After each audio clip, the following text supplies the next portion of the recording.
സംപൂജ്യരായ ഗുരുജനങ്ങളെ, കലാസ്നേഹികളെ, നിങ്ങളുടെ എവരുടെയും അനുമതിയോടും അനുഗ്രഹത്തോടും കൂടി കഥാപ്രസംഗ പരിപാടി ഞങ്ങൾ ആരംഭിക്കുന്നു. നിങ്ങൾക്കേവർക്കും എൻ്റെ ഹൃദയം നിറഞ്ഞ അഭിവാദ്യങ്ങൾ.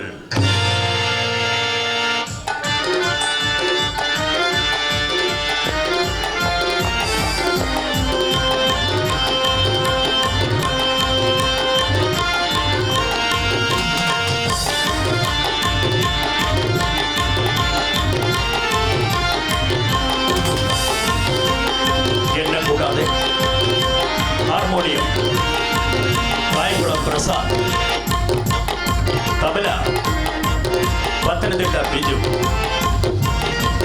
ഗിറ്റാർ ആദിനാട് സുരേന്ദ്രൻ, ഋതംബാൾ കോനെ പ്രസാദ്,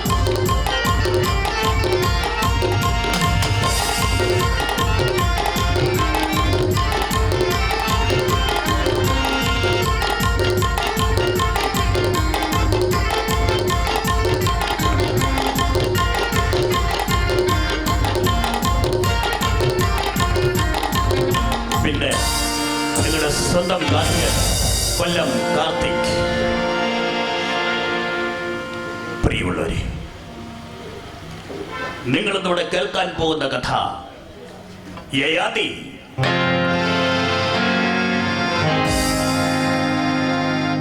പ്രസിദ്ധ മറാഠി നോവലിസ്റ്റ് BS ഖാണ്ടേക്കർക്ക് ജ്ഞാനപീഠ അവാർഡ് നേടിക്കൊടുത്ത നോവലാണിത്.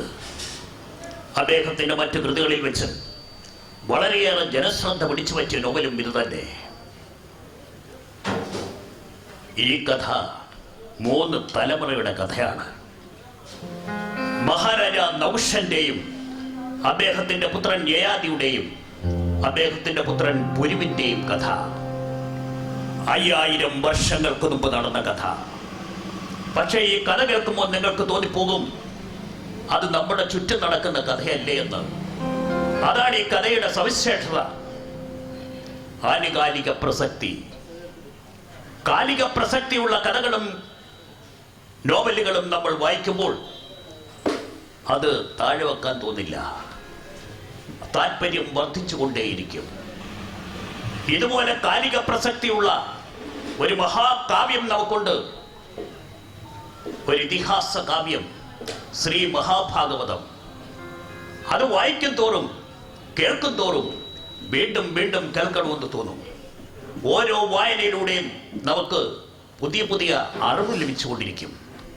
അതാണ് ഇതിൻ്റെ പ്രത്യേകത.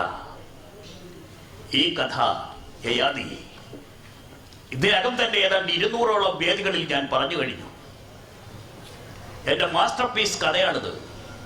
ഇതിൻ്റെ ചുറ്റുവട്ടമുള്ള എല്ലാ ക്ഷേത്രങ്ങളിലും ഈ കഥ ഞാൻ അവതരിപ്പിച്ചതാണ്.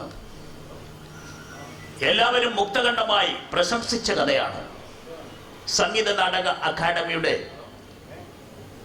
അംഗീകാരം, കേരള ടൂറിസ്റ്റ് ഡിപ്പാർട്ട്മെന്റിന്റെ അംഗീകാരം, ആകാശവാണിയുടെ അംഗീകാരം ഒക്കെ ലഭിച്ച കഥയാണ്. പ്രഗത്ഭനായ നൗഷ മഹാരാജാവിന്റെ പുത്രൻ യയാതിയുടെ ആസ്ഥാനം ഹസ്തിനപുരം. പിൽക്കാലത്ത് പാണ്ഡവരുടെയും കൗരവരുടെയും ആസ്ഥാനമായി തീർന്ന അതേ ഹസ്തിനപുരം. ഇതാ മഹാരാജ യയാതി മൃഗവേട്ടയ്ക്ക് തയ്യാറായി തന്റെ രാജസദസ്സിൽ നിന്ന് വനത്തിലേക്ക് പോകാൻ പോകുന്നു. അദ്ദേഹം തന്റെ രാജകീയ രഥത്തിൽ ഉപവിഷ്ടനായി കഴിഞ്ഞു. സാക്ഷാൽ മഹാരാജ യയാതി. കമനീയ രൂപം ചാരുഹാസം കാന്തനയനം മനോഹരം. കമനീയ രൂപം ചാരുഹാസം കാന്തനയനം മനോഹരം. കാമിനീ